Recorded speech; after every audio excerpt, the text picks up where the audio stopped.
So when I was in high school, he offered me a job. I see. So he said, once you graduate, you get your diploma. You want a job? Give me a call.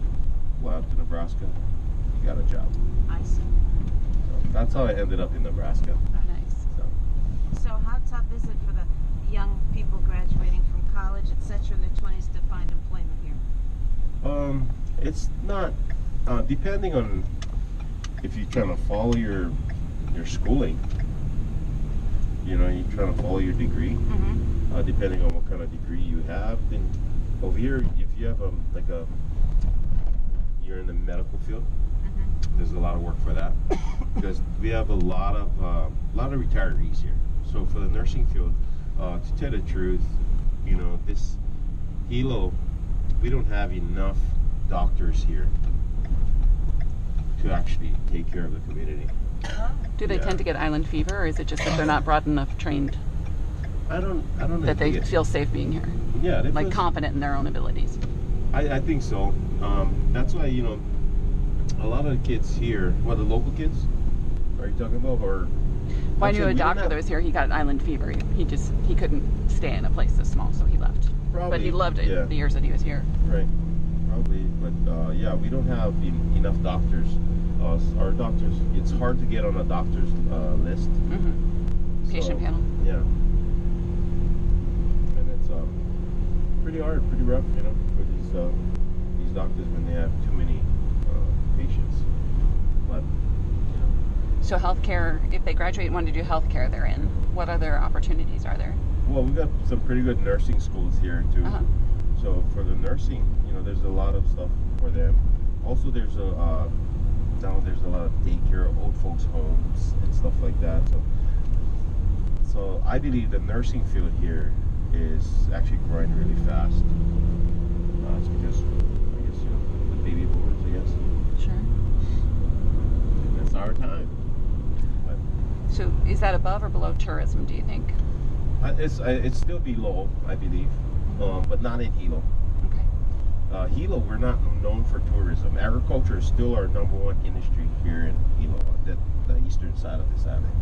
On the western side of the island, tourism is the biggest thing. Lots of tourism, because that's where all the hotels, resorts are. That's where the international airport is. You guys stop in Hilo because we have the main shipping port. Right. And actually, on the Kona side tomorrow, where you guys gonna be, you guys will notice their tours there basically consist of coffee farms. That's it. All the other tours, they actually drive to this side of the island.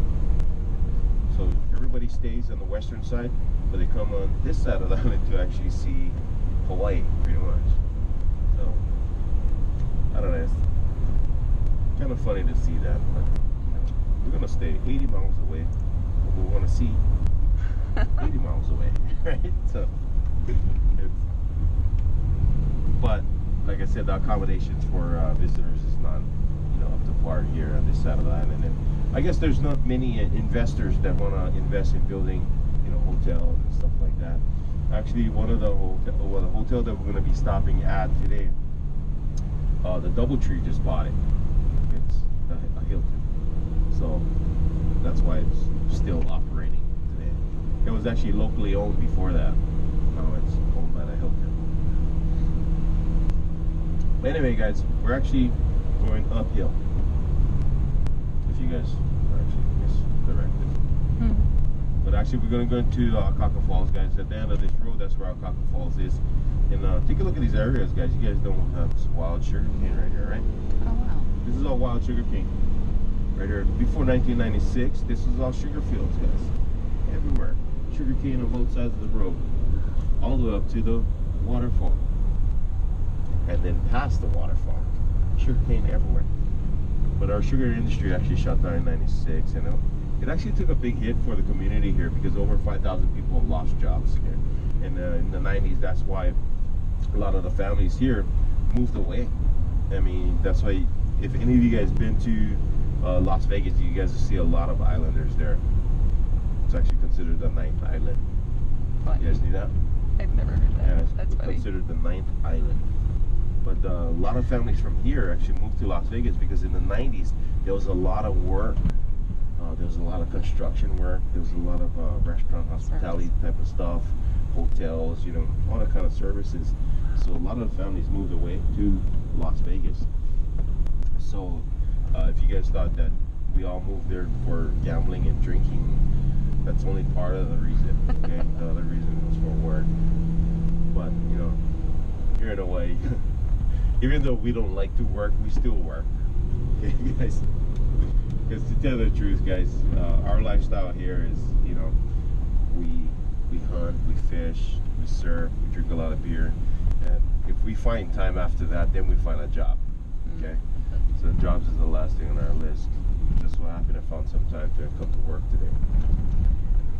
The trees on the left, there was a mold in Hana. Is that what happened to these trees, that they're dead? Oh no, these trees are actually being killed off. Oh. These are called African albesias. They're actually a big hazard, big safety hazard for the community because they grow super fast and they're very weak trees. So when there's high winds, they break. Oh. And you guys know we're known for hurricanes here also, right? Yes. Our last hurricane was 2 years ago and did a lot of damages here. It actually shut this park down because a lot of trees actually fell. You guys will notice now those large trees are there or not there. Huh. There used to be trees there, not anymore. Well, anyway, guys, this is Akaka Falls. We're going to be here for